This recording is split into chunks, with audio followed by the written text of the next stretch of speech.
Hello दोस्तों।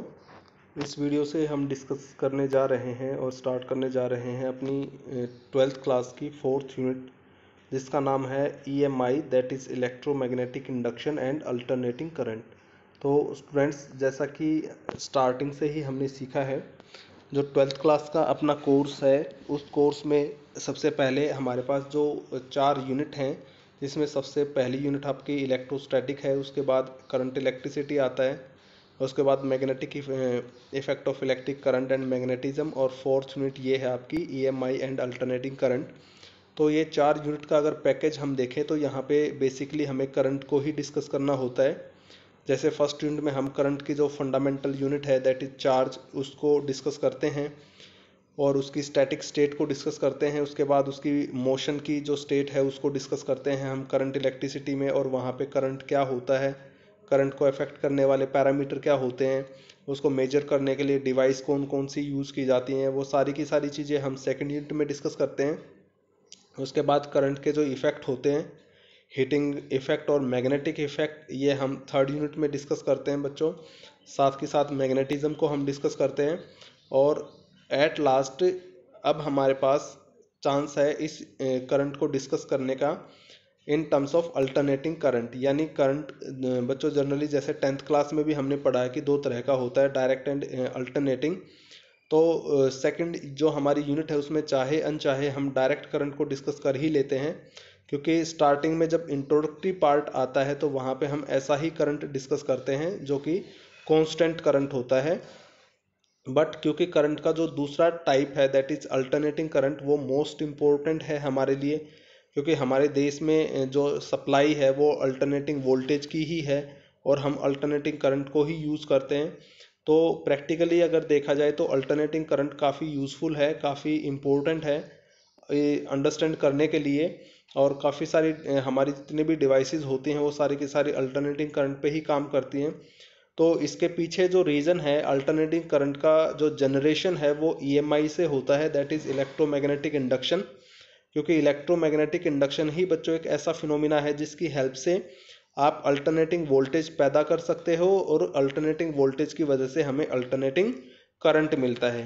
तो इस यूनिट में आपके पास दो पार्ट हैं फिर से। एक तो इलेक्ट्रोमैग्नेटिक इंडक्शन, यानी फर्स्ट फेज में हम इलेक्ट्रोमैग्नेटिक इंडक्शन डिस्कस करेंगे, और उसके बाद अल्टरनेटिंग करंट क्या होता है और इसके इसको अफेक्ट करने वाले पैरामीटर, साथ में ये किस किस तरह की सर्किटरी में हम इसको यूज़ करते हैं, और कौन कौन से कंपोनेंट हैं जो इसको कंट्रोल करने के काम आते हैं। तो बहुत सारी चीज़ें हैं, कौन कौन सी डिवाइस हैं जो इसके ऊपर बेस्ड होती हैं, या इसको कन्वर्ट करने के काम आती हैं, या इसको हाई और लो करने के काम आती हैं।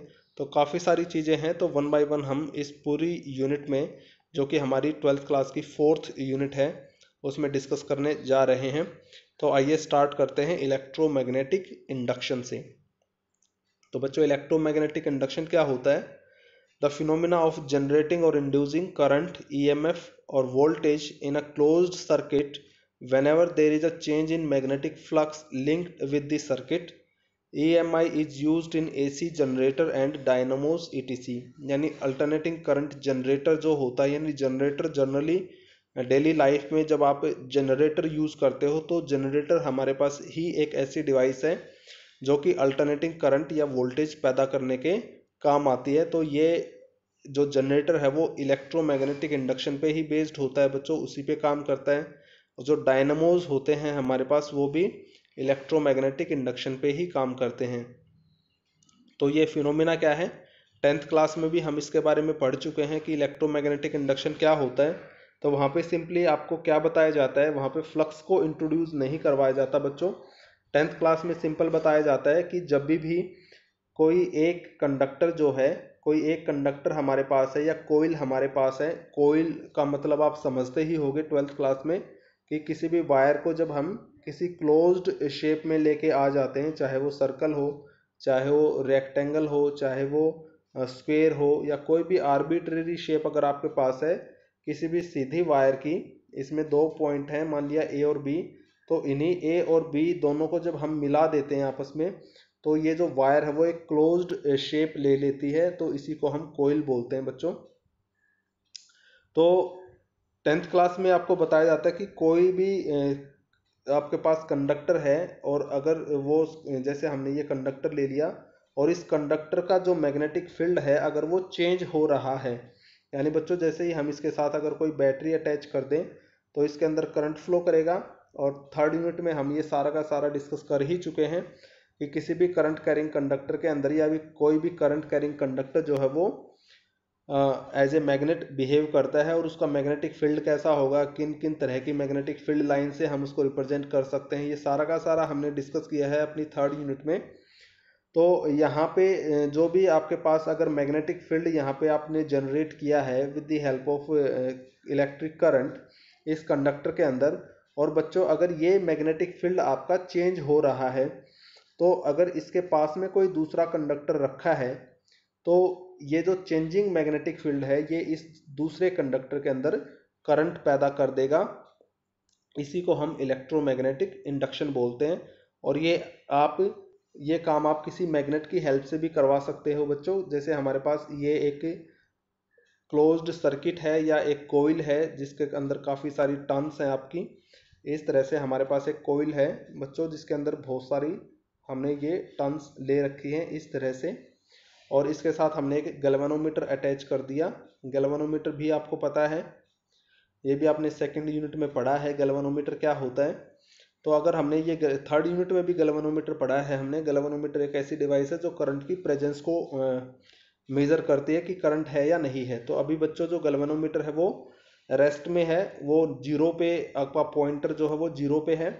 और जैसे ही हम क्या करते हैं, कोई मैग्नेट अगर इस कोइल के पास लेके आते हैं तो इसके जो गैल्वेनोमीटर है इसके अंदर एक डिफ्लेक्शन आ जाता है।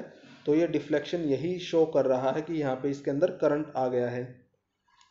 और जब हम इससे मैग्नेट को इससे दूर लेके जाते हैं तभी भी ये डिफ्लेक्शन शो होता है बच्चों। और अगर हम इसको स्टेशनरी कर देते हैं यानी एक ही जगह पे रख देते हैं तो बेशक से इसका जो मैग्नेटिक फील्ड लाइन है ये इस कोइल के अंदर से पास आउट हो रही हो, बट यहाँ पे गैल्वेनोमीटर कोई भी डिफ्लेक्शन शो नहीं करेगा। तो इसका मतलब ये है कि मैग्नेटिक फील्ड लाइन इसके अंदर से पास तो हो रही है बट वो चेंज नहीं हो रही। बट जब आप ये मोशन करते हो, मैग्नेट को इसके पास लेके आते हो, तो बच्चों ये मैग्नेटिक फील्ड लाइन जो है वो चेंज हो जाती हैं। और जब हम इसको दूर लेके जाते हैं तो मैग्नेटिक फील्ड लाइन तभी भी चेंज होती हैं। यानी यहाँ पे जब पास लेके आते हैं तो ये इंक्रीज करती हैं, नंबर ऑफ जो फील्ड लाइन है उनकी जो नंबरिंग है वो इंक्रीज कर जाती है। और जब हम इसको पीछे लेके जाते हैं तो ये डिक्रीज कर जाती है। तो इस तरह से यहाँ पे कंक्लूजन ये निकाला जाता है कि जब ये मैग्नेटिक फील्ड बच्चों चेंज हो रहा होगा तभी आपका इसके अंदर करंट या पोटेंशियल डिफरेंस या वोल्टेज या ईएमएफ, हम कुछ भी बोल सकते हैं, ये आपका पैदा होता है। वैसे वोल्टेज करंट से पहले ही आती है तो इसको हम ईएमएफ का नाम देंगे यहाँ पे। तो यहाँ पे एक ईएमएफ इंड्यूस होता है आपका या एक वोल्टेज इंड्यूस होती है और वही वोल्टेज आपकी इसमें करंट का कारण बनती है जिसकी वजह से इस कोइल के अंदर करंट फ्लो करता है आपका। तो उस करंट को हम इंड्यूस्ड करंट बोलते हैं। और जो पोटेंशियल डिफरेंस आपका यहाँ पे आया है, वोल्टेज या ईएमएफ आपकी यहाँ पे आई है, उसको इंड्यूस्ड ईएमएफ या इंड्यूस्ड पोटेंशियल डिफरेंस या इंड्यूस्ड वोल्टेज हम बोल सकते हैं। तो बच्चों इसी फिनोमेना को हम इलेक्ट्रोमैग्नेटिक इंडक्शन बोलते हैं। तो इलेक्ट्रोमैग्नेटिक इंडक्शन के केस में काफ़ी सारी ऐसी वेरियस हमारे पास वेज होते हैं, काफ़ी सारे हमारे पास टेक्निक्स होते हैं जिनकी हेल्प से हम किसी भी कोइल के अंदर करंट को इंड्यूस करवा सकते हैं। जैसे ये फर्स्ट केस मैं आपके सामने अभी डिस्कस कर रहा हूँ, यही केस हमारा। तो इस केस में बच्चों एक मैग्नेट को मूव करवा के हम यहाँ पे करंट को इंड्यूस करवा रहे हैं। तो जो सेंट्रल आइडिया है इलेक्ट्रोमैग्नेटिक इंडक्शन का वो आपने सीख ही लिया होगा कि अगर मैग्नेट आपका मूव करेगा तो 10th क्लास में सिर्फ यही बताया जाता है, बट 12th क्लास में बच्चों यहाँ पे फ्लक्स को इंट्रोड्यूस किया जाता है कि अगर फ्लक्स चेंज होगी तो यहाँ पे करंट इंड्यूस होगा वरना नहीं होगा। तो फ्लक्स क्या है और वो किस तरह से चेंज होगी ये हम पढ़ते हैं नेक्स्ट सेक्शन में। तो इलेक्ट्रोमैग्नेटिक इंडक्शन आई होप आपको समझ में आ गया होगा, 10th क्लास में भी आपने इसको पढ़ा है। तो अब है बच्चों डिस्कस करने का टाइम मैग्नेटिक फ्लक्स का। तो मैग्नेटिक फ्लक्स को वैसे जनरली फर्स्ट यूनिट में भी आपने फ्लक्स को पढ़ा है, इलेक्ट्रिक फ्लक्स जिसको हम फाई ई से डिनोट करते हैं। इलेक्ट्रिक फ्लक्स बच्चों जिसको हम फाई ई से डिनोट करते हैं, यहाँ पे मैग्नेटिक फ्लक्स है तो इसलिए इसको फाई बी से डिनोट करेंगे। तो total number of magnetic field lines passing through an area if, यानी total number of magnetic field line passing through an area, यानी किसी भी एरिया के अंदर से जो total number of field line pass हो रही होती हैं उसको हम मैग्नेटिक फ्लक्स बोलते हैं बच्चों। जैसे यहाँ पे जो हमने केस अभी लिया था कि ये आपके पास कोयल है और इसके अंदर से ये magnetic field line pass out हो रही है इस तरह से।